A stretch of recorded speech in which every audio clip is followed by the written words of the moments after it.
Creieu que els contes de sempre ens expliquen tota la veritat? A vegades hi ha gallines emprenedores que, encara que els seus veïns no les ajudin, aconsegueixen allò que es proposen gràcies a l'esforç, la paciència i la constància, però sobretot perquè creuen en elles mateixes. Això és La lluna verda. Comencem! La gallineta vermella. Hi havia una vegada una gallineta vermella que vivia en una granja amb els seus pollets. Tenia de veïns un gat dormilega, un gos mandrós, un porquet gandul i un ànec xerraire. Un dia, mentre buscava menjar, va trobar uns grans de blat i en lloc de menjar-se'ls, la gallineta va pensar: ara a la tardor els podria sembrar i de les espigues en sortiran molts més grans que, convertits en farina, em serviran per fer una fogassa de pa que entre tots els animals de la granja ens podrem menjar. La gallineta, tota decidida, va demanar ajuda als seus veïns. Em podeu ajudar a sembrar aquests grans de blat? El gat dormilega li va contestar: ara vull descansar, que la son em fa badallar. El gos mandrós li va dir: quina mandra, prefereixo estirar-me. El porquet gandul li va respondre: quin pal! M'estimo més un bany de fang. I l'ànec xerraire li va dir: Ui, no, que avorrit. Xerrar és més divertit. Doncs ja ho faré jo. Llavors, la gallineta va sembrar els grans de blat tota soleta. Passat l'hivern, va arribar la primavera. La gallineta va veure com aquells grans havien germinat i de sota terra havien sortit els primers brots, que, amb el temps, es van convertir en espigues verdes i que el sol de l'estiu va acabar daurant. Quan va arribar l'hora de segar les espigues de blat, la gallineta va tornar a demanar ajuda als seus veïns. Em podeu ajudar a segar aquestes espigues de blat? El gat dormilega li va contestar: ara vull descansar, que la son em fa badallar. El gos mandrós li va dir: quina mandra, prefereixo estirar-me. El porquet gandul li va respondre: quin pal! M'estimo més un bany de fang. I l'ànec xerraire li va dir: Ui, no, que avorrit. Xerrar és més divertit. Doncs ja ho faré jo. Llavors la gallineta va segar les espigues de blat tota soleta. Quan va arribar l'hora de separar la palla del gra, la gallineta va tornar a demanar ajuda als seus veïns. Em podeu ajudar a separar la palla del gra? El gat dormilega li va contestar: ara vull descansar, que la son em fa badallar. El gos mandrós li va dir: quina mandra, prefereixo estirar-me. El porquet gandul li va respondre: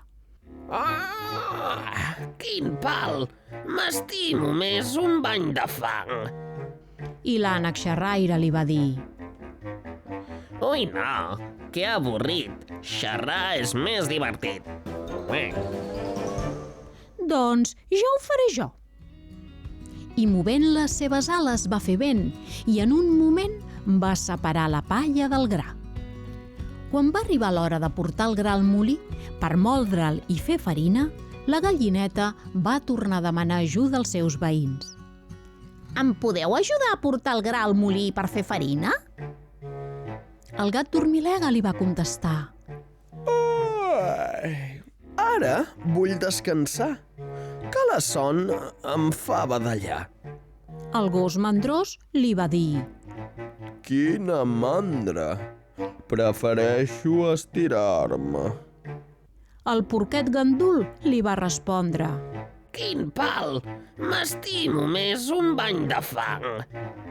I l'ànec xerraire li va dir: Ui, no, que avorrit. Xerrar és més divertit. Doncs ja ho faré jo. Llavors, la gallineta va posar tot el gra dins d'un sac i el va portar al molí tota soleta. Quan va arribar l'hora de fer la massa de pa, amb la farina blanca i fina, la gallineta va tornar a demanar ajuda als seus veïns. Em podeu ajudar a pastar la farina? El gat dormilega li va contestar: Ara vull descansar, que la son em fa badallar. El gos mandrós li va dir: Quina mandra! Prefereixo estirar-me. El porquet gandul li va respondre: Quin pal! M'estimo més un bany de fang.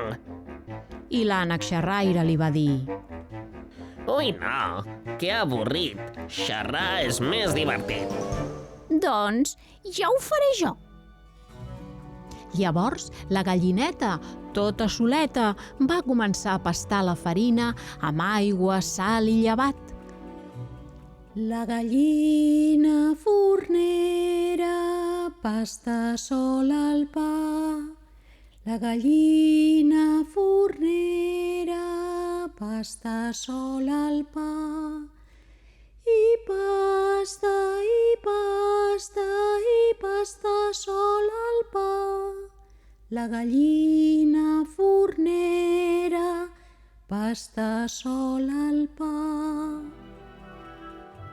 Quan tenia la massa feta, va arribar l'hora de fornejar el pa. La gallineta va tornar a demanar ajuda als seus veïns. Em podeu ajudar a fornejar aquesta fogassa de pa? El gat dormilega li va contestar: Ara vull descansar, que la son em fa badallar. El gos mandrós li va dir: Quina mandra!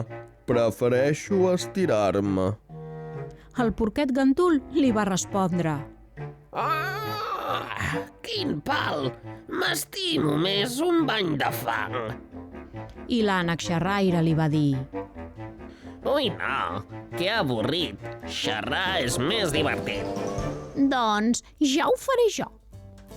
Llavors, la gallineta va agafar la fogassa de pa que passava molt i la va posar a dins del forn tota soleta.